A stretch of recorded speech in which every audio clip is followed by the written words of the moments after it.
സുഹൃത്തും ഉപദേഷ്ടാവുമായ ഇലോൺ മസ്കുമായിട്ടുള്ള തന്റെ ബന്ധം നല്ല രീതിയിൽ പോകുമെന്ന് കരുതുന്നില്ല എന്ന US പ്രസിഡന്റ് ഡൊണാൾഡ് ട്രംപ് തന്റെ ബജറ്റ് ബില്ലിനെ മസ്ക് വിമർശിച്ചത് വളരെ നിരാശയുണ്ടാക്കുന്നതാണ് എന്ന് ട്രംപ് പറഞ്ഞു. വ്യാഴാഴ്ച ഓവൽ ഓഫീസിൽ വെച്ച് ജർമ്മൻ ചാൻസലർ ഫെഡറിക് മെർസിനെ അടുത്തു നിർത്തിയായിരുന്നു പരാമർശം. ട്രംപിന്റെ മനോഹര ബില്ല് അറപ്പുളവാക്കും വിധം മ്ലേച്ഛമാണ് എന്നാണ് മസ്ക് കഴിഞ്ഞ ദിവസം പറഞ്ഞത്. മസ്കും ഞാനും തമ്മിലുണ്ടായിരുന്നത് വളരെ നല്ല ബന്ധമാണ്. ഇനി അതുണ്ടാകുമോ എന്നത് എനിക്കറിയില്ല. ഇവിടെ ഇരിക്കുന്ന മറ്റാരേക്കാളും ബജറ്റ് ബില്ലിന്റെ ഉള്ളവും പിന്നിലെ പ്രവർത്തനവും മസ്കിനറിയാം. പെട്ടെന്ന് അദ്ദേഹത്തിന് അത് പ്രശ്നമായി തീർന്നു എന്നാണ് ട്രംപ് പറഞ്ഞത്. കഴിഞ്ഞയാഴ്ചയാണ് ട്രംപ് സർക്കാരിലെ കാര്യക്ഷമതാ വകുപ്പിന്റെ മേധാവി സ്ഥാനത്ത് നിന്നും മസ്ക് രാജിവെച്ചത്. അഭിപ്രായ ഭിന്നതയാണ് അതിനൊരു കാരണമെന്ന് വാർത്തയുണ്ടായിരുന്നു. തിരഞ്ഞെടുപ്പിൽ താൻ പിന്തുണച്ചിരുന്നില്ലെങ്കിൽ ട്രംപ് തോറ്റേനെ എന്നാണ് അദ്ദേഹത്തിന്റെ പരാമർശത്തോട് വ്യാഴാഴ്ച മസ്ക് പ്രതികരിച്ചത്. കാണിച്ചത് അങ്ങേയറ്റത്തെ നന്ദികേടാണെന്നും മസ്ക് എക്സിൽ കുറിച്ചിരുന്നു. ട്രംപും മസ്കും പരസ്യമായി കൊമ്പുകോർത്തതിന് പിന്നാലെ മസ്കിന്റെ ഉടമസ്ഥതയിലുള്ള വൈദ്യുത കാർ നിർമ്മാണ കമ്പനിയായ ടെസ്ലയുടെ ഓഹരി 8% ഇടിഞ്ഞു.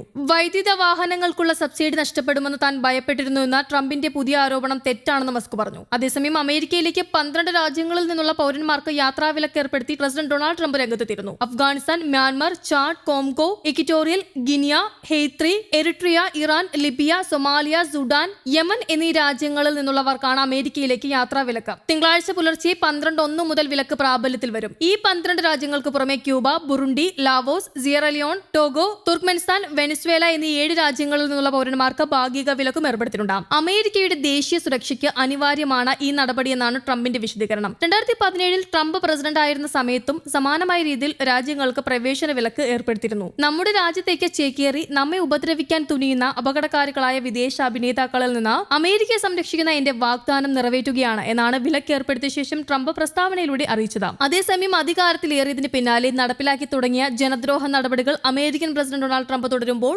ഏറ്റവും അധികം പ്രതിസന്ധിയിലാകുന്ന വിഭാഗങ്ങളിലൊന്നാണ് വിദേശ രാജ്യങ്ങളെന്ന് നമുക്കറിയാം. വിവിധ രാജ്യങ്ങളിൽ നിന്നുള്ള നിരവധി വിദ്യാർത്ഥികളാണ് പഠനത്തിനായി US-ൽ എത്തിയിട്ടുള്ളത്. സാമ്പത്തികമായടക്കം ഏറെ ചെലവുള്ളതാണ് അമേരിക്കൻ യൂണിവേഴ്സിറ്റികളിൽ പഠനത്തിനായി എത്തുന്നതെന്നിരിക്കെ വിസ റദ്ദാക്കുന്നതും നൽകാതിരിക്കുന്നതും ഉൾപ്പെടെയുള്ള വിദ്യാർത്ഥി വിരുദ്ധ നടപടികളിലൂടെ ട്രംപ് ഇല്ലാതെയാക്കുന്നത് ആയിരക്കണക്കിന് വിദ്യാർത്ഥികളുടെ സ്വപ്നങ്ങൾ കൂടിയാണ്. അനധികൃത കുടിയേറ്റക്കാർ എന്നാരോപിച്ചുകൊണ്ട് വിവിധ രാജ്യങ്ങളിൽ നിന്നുള്ള ആയിരക്കണക്കിന് ജനങ്ങളെ പുറത്താക്കിയാണ് ട്രംപ് തന്റെ ഭരണ പരിഷ്കാരങ്ങൾ ആരംഭിച്ചു തുടങ്ങിയത്. അങ്ങേറ്റം മനുഷ്യത്വരഹിതമായിട്ടാണ് ജനങ്ങളെ ട്രംപ് ഭരണകൂടം നാടുകടത്തിയത്. ഇതിനു പിന്നാലെയാണ് വിദ്യാർത്ഥികൾക്കെതിരെ ട്രംപ് തിരിഞ്ഞത്. കുടിയേറ്റക്കാർക്കും വിദേശ പൗരന്മാർക്കുമെതിരായ ട്രംപിന്റെ നടപടികളുടെ ഭാഗമായി കഴിഞ്ഞ മാർച്ച് മുതൽ 4700-ലധികം അന്താരാഷ്ട്ര വിദ്യാർത്ഥികളുടെ US-ൽ പഠിക്കാനുള്ള അനുമതിയാണ് റദ്ദാക്കിയത്. യാതൊരു അറിയിപ്പോ വിശദീകരണമോ കൂടാതെയാണ് വിസ റദ്ദാക്കിയത്. ഇതോടെ മറ്റൊരു രാജ്യത്തേക്ക് നാടു കടത്തിയാലോ എന്ന് ഭയന്ന നിരവധി വിദ്യാർത്ഥികളാണ് US വിട്ടത്. ഹാർവാർഡ് സർവകലാശാലയിൽ വിദേശ വിദ്യാർത്ഥികളെ പ്രവേശിപ്പിക്കുന്നതിനും ട്രംപ് നിയന്ത്രണം ഏർപ്പെടുത്തിയിരുന്നു. ട്രംപ് മുന്നോട്ട് വെച്ച പല വിദ്യാർത്ഥി വിരുദ്ധ നിർദ്ദേശങ്ങളും സർവകലാശാല തള്ളിയതിന്റെ പ്രതികാരമായിരുന്നു നടപടി. നേരത്തെ സർവകലാശാലയ്ക്കുള്ള ചില സാമ്പത്തിക സഹായങ്ങളും ഫണ്ടുകളും ട്രംപ് മരവിപ്പിച്ചിരുന്നു. ഇതിനു പുറമെയാണ് വിദേശ വിദ്യാർത്ഥികൾക്ക് നിയന്ത്രണം ഏർപ്പെടുത്താൻ തീരുമാനിച്ചത്.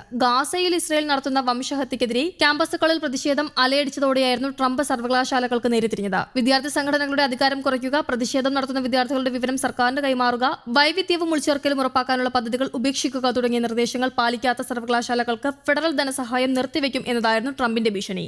News desk, Kerala Kaumudi.